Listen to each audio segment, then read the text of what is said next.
Coming to you from a portable microphone, this is Don't Get Me Started. This is a conversation about advertising. And here is your host, freelance creative director and creative circus department head, Dan Balser. Yes, welcome back to another episode of the podcast. I'm sitting again on California Street in beautiful, sunny San Francisco, California, Goodby, Silverstein and Partners. It has been 2 years since I've been over here, and the last time we recorded at Goodby, Silverstein and Partners, we could hear cable cars, we could hear trucks accelerating up the very steep hill in front, and we are in a room facing California Street, so if we hear any noise, it's not necessarily bodily functions that you're hearing. It could very well be traffic or noise by the lobby at Goodby, Silverstein and Partners. And it's just so great to catch up with Kate. I don't know the last time we saw each other, 2 years ago, I'm sure, for a minute in the hallway. Mm-hmm. And Kate, in the meantime, has gone on to be awarded Business Insider, 30 most creative people in advertising under 30. I don't know how they can know that, but I think it's really cool that she won that. I think that's an awesome honor. Are you going to say something? I think the most creative thing about that is that I wasn't technically under 30 when I got the award. Whoa. I was 30. You were exactly 30. I was exactly 30. Okay, so she's Kate Danger Baynum, the 30 most creative people in advertising under 31. Well, it says age 29. I guess when you applied for that, yeah. Are you one of those perennial 29ers? I mean, you kind of look 25 to me. 4? Thank you. Yeah, I think I've always been. People think I'm older than I am. People think you're older than you are. It's not like a skin thing. I think it's like an only child thing. Being raised as an adult. Being mature? Yeah. Being responsible? Yeah, maybe. Or being hyper intelligent and super wry and like way too wise for your age? Possibly. I'm being flattering. You earned it. And this is another funny wrinkle that I noticed. So whenever I do podcasts, just a little bit, let's go behind the scenes at Don't Get Me Started, just so you know how I run this work in progress experimental chat series that I do. Before I start them, I always go on the LinkedIn and I look at the resume that's on LinkedIn, which is very often out of date and kind of phoned in by most people. And I'm looking at that, and they have this section of recommendations. And Kate has a recommendation in there. She has one recommendation from people in her professional career written by Dan Balser. Mm-hmm. Written by Dan Balser years ago. That's what I could get. And let me tell you something about this recommendation, because I want to toot my own horn to say how prescient I was and how aware of your just bursting talent and intelligence, that I said all this great stuff, and at the end of it, it says, ... blah, blah, blah, made her the kind of student who's destined to be a killer professional. And Business Insider finally came around. Goodby finally came around. So it's great to be back in San Francisco. It's so great to see you. Welcome to the chat. Thanks. Thanks for coming around. I'm so happy to be able to talk to you. So Kate graduated from the Creative Circus in 2012, and she's been at Goodby, Silverstein and Partners ever since, about 4 years. Yep. And let's talk about that. Let's talk about what do you like about working here, and why have you stuck around, and has the job evolved? We'll talk a little bit just about your time here at Goodby. Yeah, Silverstein and Partners. When I started, it was as an intern, and that was for, now it feels like a very short period of time, just a blip compared to, exactly, like you don't even realize, like when you're in it, you're like, oh, will I ever be a real person? And then all of a sudden you're a real person, you're like, oh, I wish I could be an intern. What's the difference? It's just the pressure, the responsibility, and it's on my neck now, instead of when it's an intern and you're like, oh, if I mess up, it's like, oh, silly intern. She's just... How much of what you work on now is yours and your partner's versus how much that you work on now is competitive to get something sold out to the client? How much stuff is more than one team working on it? Not a whole lot. It used to be that way, but now it's almost like luxurious when you're competing against another team, because then if like just something goes wrong. You never know when something could go wrong when you get briefed on something, because you're sitting in that briefing with the strategy and they're like, here's the idea, and you're like, this is cool, I could do this, and then sometimes it just doesn't work and you're not totally clicking on it. But when you're the only team on that's kind of stressful, which I like both sides of it, certainly. Right. So I don't spend a lot of time on the podcast talking about, maybe I do, talking about like actually doing the work, actually advertising. But when you say sometimes you are given a brief and it doesn't click, is that because I've been there. We've all been there. Is that a function of the brief, the project, the partnership, your own sort of biorhythm brain cycle? I think it's all of it. What is there anything more than another that sometimes it just doesn't work? I mean, because like right now, everything that I'm working on, it's a lot of like fast food or packaged goods, like Frito-Lay things, and it's a lot of fun just because it's silly and it's all comedy based, or it's like come up with insane stunts to do, or this, that, and the other thing. But just like timing wise, sometimes that doesn't work because you're also maybe applying, like getting things ready to submit to award shows, so you have to be in this very like serious, braggy mode. And you can be funny and braggy, can't you? Yeah, but not when the thing that you're submitting to Canon is maybe serious. Not funny. Right. So it's sometimes that like bouncing back and forth between these like maybe hemispheres of the brain. It is definitely that. Something falls through the cracks. Yeah, one of the reason I was thinking about asking that question is that to me, as an outsider, I've always looked at Goodby, Silverstein and Partners as a place that really gets strategic thinking, that the planning side of the work here is so smart that I have this maybe idealistic assumption that the briefs that you get have insight in them all the time, which I'm sure can't possibly be true anywhere. But have you found that the stuff that you get is relatively easy to work from, all things being equal? For the most part, I'd say like 9 times out of 10. I'd have a really hard time. I'd have a hard time on some of these brands. I mean, what kind of insights do you have for Cheetos? That's the thing also, where it's like we have a lot of brands where it's like you know what the reality is, but then what the brand wants to do with that is totally opposite. You mean it's not realistic to like how people really feel about it? It's realistic in terms of, yes, I'm sure that there are a lot of, like, a majority of Cheetos are probably bought by mothers buying them for their kids, but the reality of who's eating Cheetos is probably not family. I gotta tell you, I really like them. I really like Cheetos.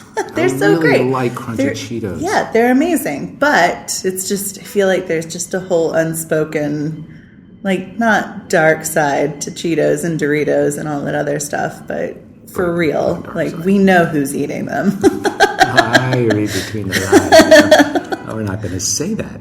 All right, so how has the time been? So your shift from intern to, you have more responsibility. How about partnerships? Have you worked with different art director partners, and how has that gone? When I first got here, they kind of immediately put me with this guy who had gone to BYU. He was really funny.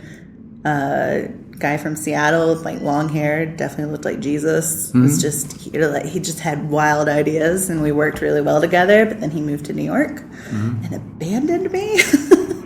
And then now I am working with a art director. She is Swedish, so she's got all of these like crazy cool digital ideas and just thinks. Did she go to Hyper Island? Yeah, she did. Oh, wow. Hannah Whitmark. What a great partnership. She's amazing. What a cool sort of like different approach. I had a Swedish partner for a while in New York. I like it because I think that her first instinct is oftentimes more of like, let's find the really cool like engagement that we can give people for this. And my first instinct is, here's a script.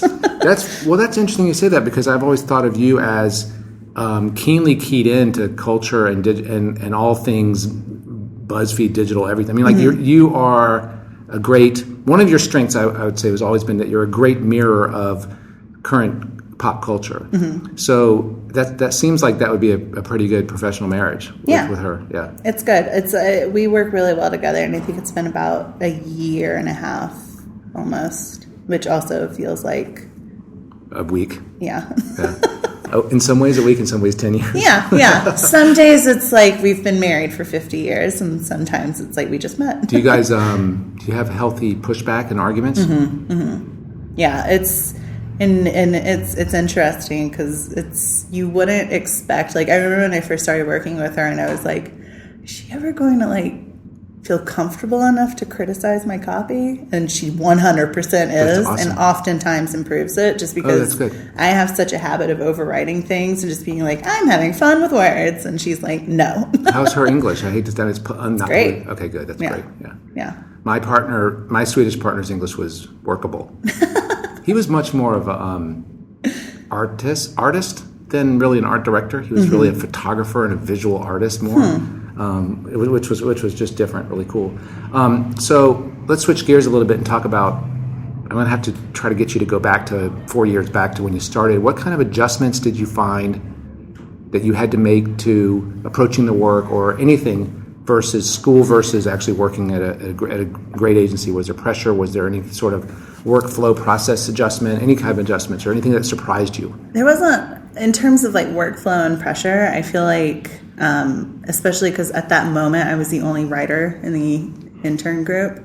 And so there was a lot that was coming at me. It was a lot of fun. It was still, I think that because I was in a smaller quarter at Circus, that I we all had discussed this at some point in time where it's like the bigger quarters seemingly get more attention just because they just make more noise. They do, right. And so we as smaller quarters kind of have to work a little bit harder to get attention. Yeah, there have been classes that have called, there's a class once that's called themselves the forgotten class. Oh my God.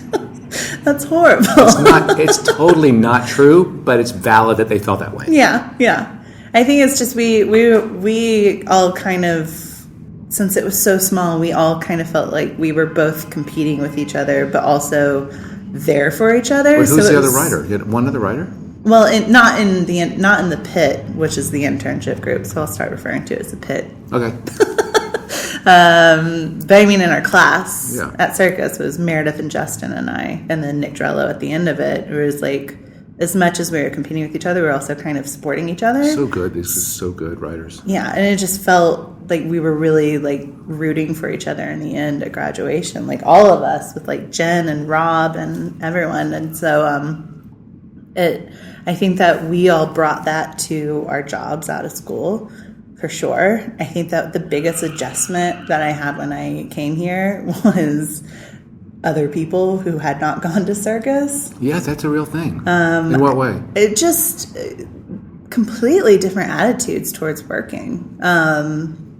Of either an attitude of being above it or being a little too cutthroat. Like you can be like the tiniest bit cutthroat, but you need to temper that with kindness and generosity. Like we're all here in the same building working for the same place. Well, there are other schools, and I'm not going to name them, where I think that there is a baked-in competitive ethos that becomes part of how those creatives identify themselves. Right. And it's a zero-sum game ethos, meaning if I do well, that means I'm going to beat you. Yeah. And my philosophy is that if I do well, or if you do well, then we do well. Yeah. And I think that that's not going to hurt me. No. Ultimately, it's going to be a better world. We're all that's employed in the same building. Like, right? We're only as strong as the work that's coming out, so we might as well work together. And the same thing at school. It's like, your classmate is a reflection of your classmate is on your resume. Mm-hmm. It says the Creative Circus on it, or whatever school you go to. So supporting one another is huge. So that was an adjustment for me, not in a personality way, but in just the lack of training. I worked with people who were promoted to art directors or whatever that really had never concepted or understood really. They'd never gone through the process of sucking and learning. Yeah. They just sucked. Yeah. And I don't mean to be a dick about it. It's just that they would tell you that there was a learning curve. But you're talking about a little bit of a cultural difference. Yeah. Cultural, but also, but kind of along those lines, I think that there's a lot of ad schools that they'll be given briefs as students and like strategy and all of these other things. And like, we basically have to start from the ground up, pick a product, go from there, do every step of it. Mm-hmm. So I think that we also have like a greater appreciation of like every department. That's really interesting. That's great. I value good account management, and obviously I love strategy and but everything from like Comstrat and everything, because we had to have an understanding of how those all worked. So how did you deal with people that were either felt like they were above it or had big heads or whatever? How did ignore and avoid? God, that makes sense though. That's fine. As cold as shoulders possible. That's hilarious. Get out of my way. I'm just not. I feel like my confrontation is by walking backwards. Kay doesn't like me. do you have a problem with me? It's like, I don't hear you talking. I don't know. I don't know enough about you to have a problem with you. That's awesome. So do you, now let's talk about yourself as a creative, sort of creative force outside of all your projects and work. Are you working on side projects? Do you have things that you're doing? What excites you outside the walls of the office? Or are you unplugged when you get out of here? I walk out the building and I'm like, whoop, we're done. Yeah. I don't even like to talk about work outside of work. That's great. There are a lot of people, and I have a lot of friends in advertising, and so I'm privy to those conversations. Like just the nature of the beast. Like you're just, all of your friends are here, especially here at Goodby. Like there's a big, like, tight-knit kind of sense of friendship throughout this agency. That's really cool. Which is nice, because I just thought that was just a thing in general in advertising. Definitely not. No, special. I've been talking a lot. There's been things that have come up as a theme on the podcast recently that I believe people, when they have them when they're young, they think that's how things are. Mm-hmm. One of them is good chemistry in an agency. One of them is maybe a mentor. Yeah. One of them is maybe a good opportunity, and they think that these things are, you almost take it for granted. And exactly. It's not. Because I don't know anything else. Right. What is that noise? That is a truck? That's a truck. That's a truck. Okay. I didn't know if that's air conditioned vent. Okay. No, I can't wait for a trolley to go by. I feel like the first month that I was here, I was like, oh, it's so whimsical, so sweet. I love it. San Francisco. Now I'm like, I hate it. The cable car? I hate the people that ride them. Yeah, it's the worst. So wait, no other creative itches? You feel like the job satisfies you creatively? I would think that at an agency like this, you're getting opportunities to kind of flex your muscles a little bit. Yeah. And I mean, but there's a good balance. I mean, to borrow a phrase, we all have to shovel shit. Yep. But I mean, that's just a reality, and I'm comfortable with that. If it also gives me the opportunity to, like, work on Adobe or make anti-bullying campaigns and things like that, I'll make a banner ad for, like, a telecom company. I don't care. Yeah. Why not? Let's talk about the anti-bullying campaigns, because is that something that I want to talk about the genesis of it. So it's I'm a Witness, right? Mm-hmm. And I just think it was incredibly well crafted and sensitive and intelligent. Really, really good. Is that something that how did it start? Was that an assignment? Our client at Adobe, Ann Lunas, the CMO, who is amazing, they had an anti-bullying initiative, but it was more about, like, along the lines of, like, the It Gets Better project. Right. Mm-hmm. Where it was sort of like artists and really cool creative people who were basically saying, like, look, I was bullied my entire life, and now I have creative expression, and I have a great life, and you can come out of this time and survive. And so they had done that for a few years, and then they came to us and wanted us to, like, try and find a way to move that forward. And then I know our comm strat, Victoria Barbatelli, who is a genius, she was watching the documentary Bully by Lee Hirsch, and there's a scene on a school bus where this little kid is getting just mercilessly beat by a bully. And the bus is just full of kids all sitting there watching it. And she had the thought of, well, what about all the rest of the people on the bus? And that's where the idea of, like, talking to witnesses instead of victims or bullies, because that's what a majority of anti-bullying campaigns are. It's just like, hey, it gets better, or hey, don't be a shit. It's like, it's that kind of, that you can step up and do stuff. And so she did all of this research about developmental psychology and bullying and what effect that has on third parties, and it's cataclysmic, the effect that it has. And so that's where the idea to, like, try and find a way to give them a way to report or mark bullying instead, like, without it being like a tattletale. Right. It's a calling out. Yeah. In a way. The listener hasn't seen it, go to katedangerbaynum.com and click on the link. If it's on there. I'm pretty sure it's on there. It is? Maybe the case study. If not, I'll make sure it's on the Facebook page. There's a cable car. There it is. So talk a little bit about workload and life balance. Do you have a life balance? You're working long hours, and has that been a thing? Workload, life balance, when I first started, I threw myself into it, and I was like, I don't care about my life or my health or my well-being. I'm going to do this, and I'm going to be awesome. And I did that for about 2 years, and then I got very, very tired, and I was like, I need life back. And I remember, like, I met all of these people when I first moved here, and they were great. And I feel like my relationships with all of them had been very, like, surface. And so I was like, I want more of that and less of just being here writing headlines. And so I, like, it's at the end of the day, it's just advertising, which is what I have to remind myself probably like every 5 minutes.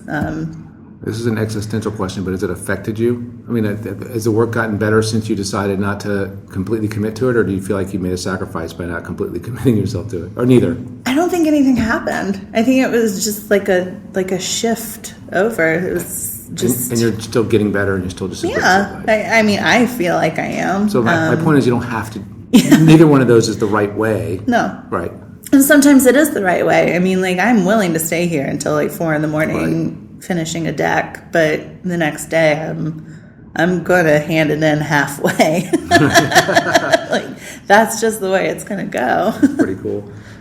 So you said that you don't know if I'm a Witness is on your website. Are you pretty good at 4 years out of school? You're at a great job. Things are working. Are you keeping up your website and your own? You do that? Are you pretty good about doing that? Yeah, I mean, because for the most part, it's been a lot of just like 60-second spots for Adobe or Sonic or something like that, and so those are easier to upload than an entire integrated campaign. Right. I love the Luigi stuff, though. That was so much fun to make. So for Nintendo, and so Luigi's Mansion is a DS game where you are going through a haunted house, and you have these great the little Valentines they're so great. They're so perfectly Kate and so right for the brand. The design on them is absolutely just that was Bryce Klein. Yeah, it's impeccable. No, we wanted them to be glow in the dark, but they said that was too expensive. They can't do a spot glow color. They can do I think that they maybe did like an outline of them. I used to have like a whole stack of them, but I threw them away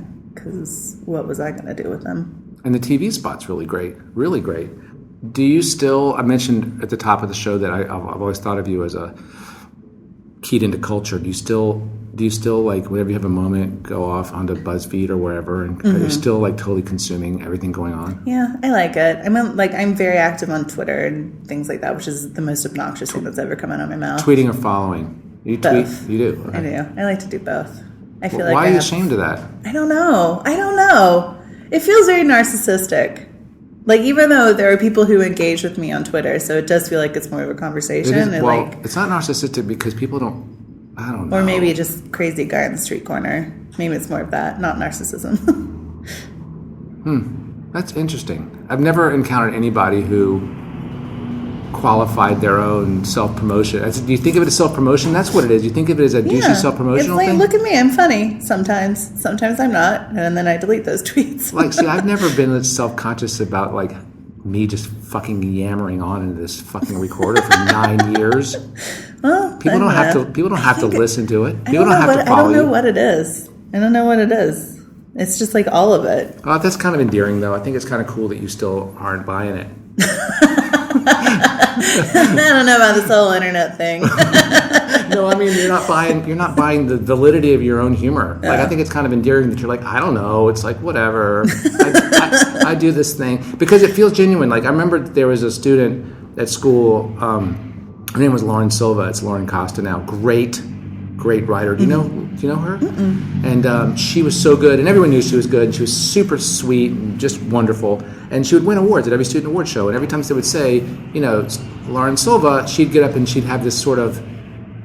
She would almost feign surprise, kind of like people make fun of Taylor Swift for doing that. So I took her aside. I said, "You guys stop doing that. When you win an award, just pump your fist because it's not genuine that you think that you're not good enough. You're good enough, and you know you're good enough. But this one, when you said that, you actually came off as, I don't know, it's kind of douchey that I do this, but it's not. It's cool. Okay. I think whatever. I don't know what it went off on that whole thing. I think if you feel like you're good at something, you should own it. I think if you don't, I think it's equally awesome. That's all I'm saying. Whatever. Did that even make sense? What I'm saying? Yeah. Okay. Own whatever you got. All right. So, knowing what you know now, if you could go back to graduation day at the Creative Circus and whisper something in young Kate's ear, what would you say to yourself on graduation day? Starting off. Just relax. just like, it's going to be okay. I was such a ball of nerves, like going into that. Oh my gosh. Like wrecked. I think I almost threw up 3 times like that morning on my way over to the school, waiting for that graduation ceremony. Really? Public speaking, never been my greatest strength. What about, I'm talking about like in terms of, I'm talking about starting a career, like after graduation, the day. Oh, even that, yeah. Ball of nerves about that too. I like going to Chicago. I remember because I drove up there with Jen and Rob and Nick Drello and Sarah Anderson, and we drove up there in the car, and of course they all immediately passed out. And I'm like, well, here I am just driving us from Atlanta to Chicago. By whatever. yourself silently. Yeah. And you can't, that's just the time. And you can't crank the music because they're all sleeping in the car. Yeah. Oh, I would have fallen asleep driving. Sarah Anderson's here, right? She is now at Matazek. Okay. Yeah. She recently, I feel like maybe 2 months ago. She's great. Yeah. It's a great group. It's a great group. So, are you able to be funny in your work? Are you able to use? Because I always ask this question: what personal trait of yours has served you well in your career? Mm-hmm. And I'm assuming that I want to hear your answer. What about you has helped you? Do you think be a successful creative? That is quite the question. I have been able to be funny, and like different types of funny, because Adobe likes funny, Marketing Cloud, which sounds ridiculous, but they love it. They love humor. And then Sonic likes funny, but it's very different funny. Like Sonic likes a head fake and like puns and things like that and wordplay, whereas... Are you guys writing those, or is that a lot of that improv in the moment on camera? So we have to write the full script, and then we have writing sessions with the director, Clay Weiner, and then on set you're throwing out lines and jokes and premises, and because they're amazing. Yeah, they're amazing. I wish that the world could see what's really happening on those sets, because they're the 2 funniest men. You should do a documentary. You should do like a little video of it. That would be good. Mm-hmm. That would be good. The director would love that. He's great.